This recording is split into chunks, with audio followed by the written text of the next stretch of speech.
독일의 두 번째 월드 챔피언 등극은 1974년 자국 월드컵에서 일어난다. 이전 영상에서 1974년 월드컵을 네덜란드 대표팀 관점에서 이야기했으니 이번에는 서독 대표팀의 관점에서 이야기하겠다.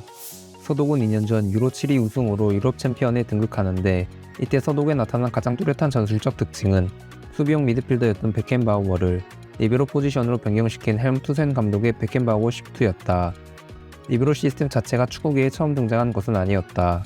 리베로 시스템은 1960년대 초반에 이탈리아의 엘레니오 에레라 감독이 인테르 감독이던 시절 처음 고안된다.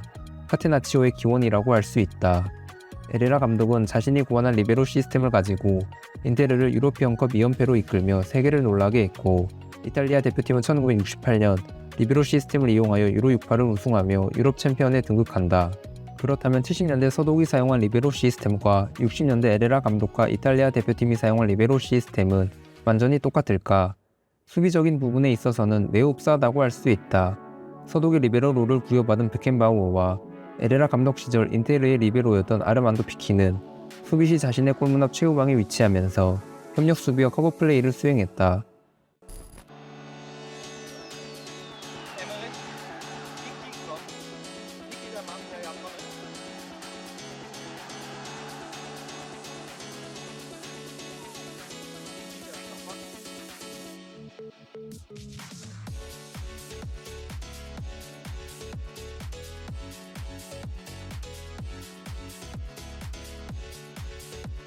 두 선수는 공격 시에는 전혀 다른 롤을 부여받았다.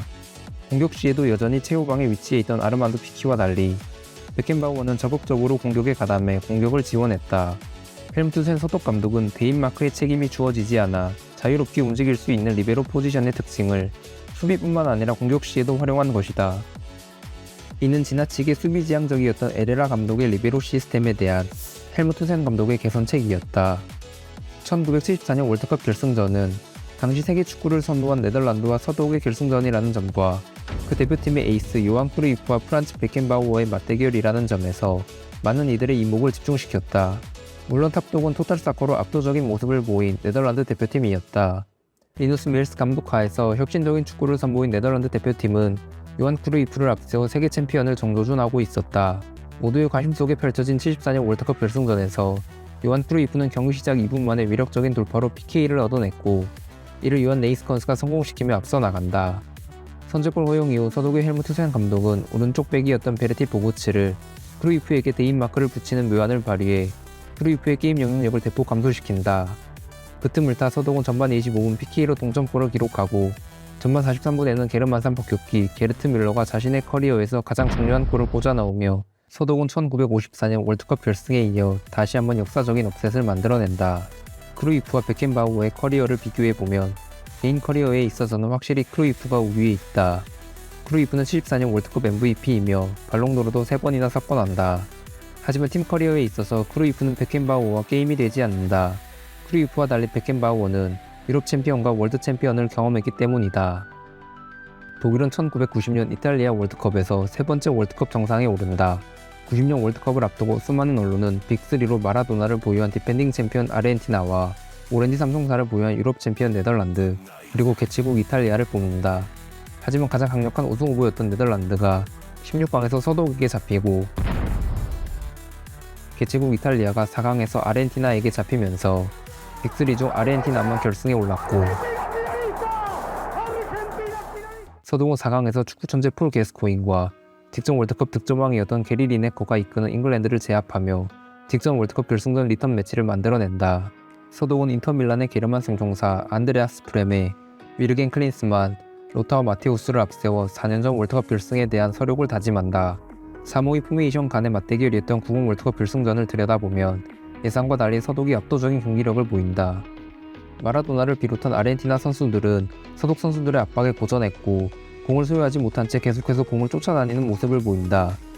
기동력을 앞세운 서독은 강력한 압박으로 상대의 패스 미스와 턴오버를 양산해냈고 영리한 파울로 상대의 공격 흐름을 끊는다. 기동력에서 밀린 아르헨티나는 설상가상으로 퇴장자까지 발생하며 자신들을 더욱더 공지로 몰아넣는다. 이러한 상황에서 서독은 한 골이면 충분했다. 결승골의 과정이 깔끔한 것은 아니었다. 서독의 공격수 루디 펠러는 페널티 박스 안에서 접촉 없이 넘어지는데 이를 보고 심판이 PK를 선언한 것이다. 참고로 이 PK 판정은 월드컵 역사상 최악의 오심 중 하나로 평가된다. 브레멘은 키커로 나서 페널티킥을 깔끔하게 성공하고 이를 잘 지킨 서독은 통일전 마지막 월드컵 우승에 성공한다. 82년과 86년 월드컵에서 2연속 준우승에 그친 한을 풀어낸 것이다. 참고로 90년 서독 대표팀의 감독은 프란츠 베켄바우어였는데 선수와 감독으로 모두 월드컵 우승을 거머쥔 인물은 역사상 총 3명이 존재한다. 최초의 인물은 58년과 62년에는 선수로 70년에는 감독으로 우승을 거머쥔 브라질의 마리우 자갈로이고 두 번째는 74년 월드컵은 선수로 90년 월드컵은 감독으로 우승한 독일의 프란츠 베켄바우어이다.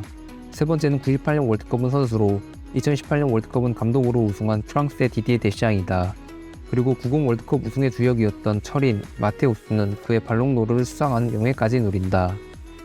이제까지 스페인, 네덜란드, 독일 세 국가의 축구 역사에 대해 살펴보았다. 세 국가는 각기 다른 특징인 축구 역사를 가지고 있다. 한 국가에게는 기회조차 제대로 주어지지 않았고 한 국가는 기회를 살리지 못했고 한 국가는 말 그대로 영광의 역사였다. 하지만 이 세 국가의 공통점이 분명히 존재한다. 바로 누구도 부인할 수 없는 축구 강국이라는 점이다. 역사적으로 성적과 상관없이 이 국가들이 항상 우승권으로 평가받았다는 점이 이를 방증한다. 그리고 2008년 여름 스페인, 네덜란드, 독일 세 국가는 총성 없는 전쟁의 출발점에 선다. 브라질, 아르헨티나가 빠진 월드컵 또는 미니 월드컵이라고 불리는 유럽 축구 선수권 대회인 유로 2008은 오스트리아와 스위스에서 공동으로 개최되었다. 잉글랜드를 제외하고는 올라올 만한 팀들은 다 올라온 상황이었고 무엇보다도 유럽 팀들 간의 국가 대항전인 만큼 뚜렷한 강팀은 있었지만 뚜렷한 약팀은 없었다.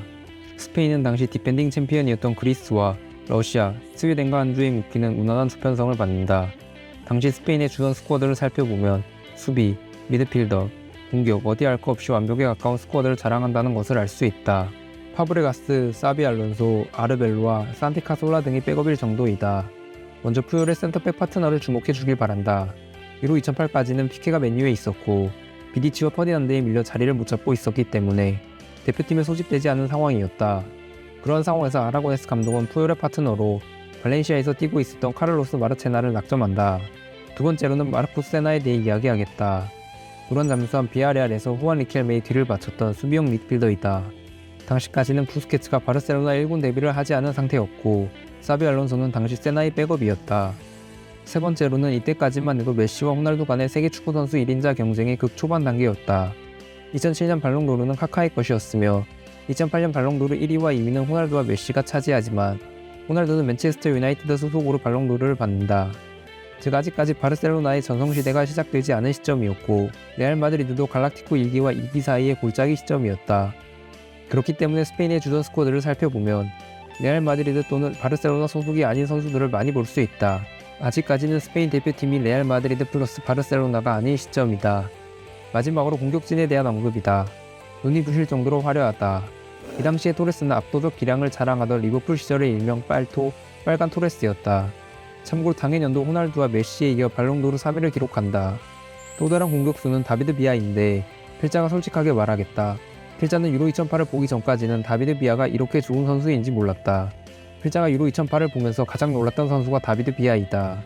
물론 다비드 실바, 후안 마타와 함께 발렌시아의 주축 공격수라는 것은 알고 있었지만 이 정도의 기량인지는 전혀 몰랐다. 스페인은 러시아와의 첫 경기에서 확실한 체급 차이를 보여준다. 토레스와 비아는 환상적인 호흡을 자랑했고 다비드 비아는 해트트릭을 기록하며 아라고네스 감독이 라울을 뽑지 않은 이유를 증명한다. 파블리오첸코에게 한 골을 허용하지만 파브레가스의 추가골까지 더해 4대1 완승을 거둔다.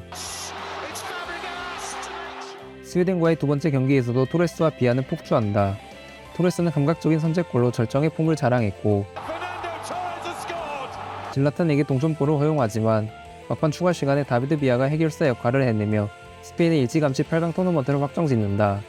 마지막 그리스와의 경기에서 아라고네스 감독을 로테이션을 대거 감행했다. 직전 경기인 스웨덴전과 비교해 보았을 때 스타팅 라인업의 변화가 매우 많다는 것을 알 수 있다. 이니에스타를 제외하고는 전부 바뀌었다.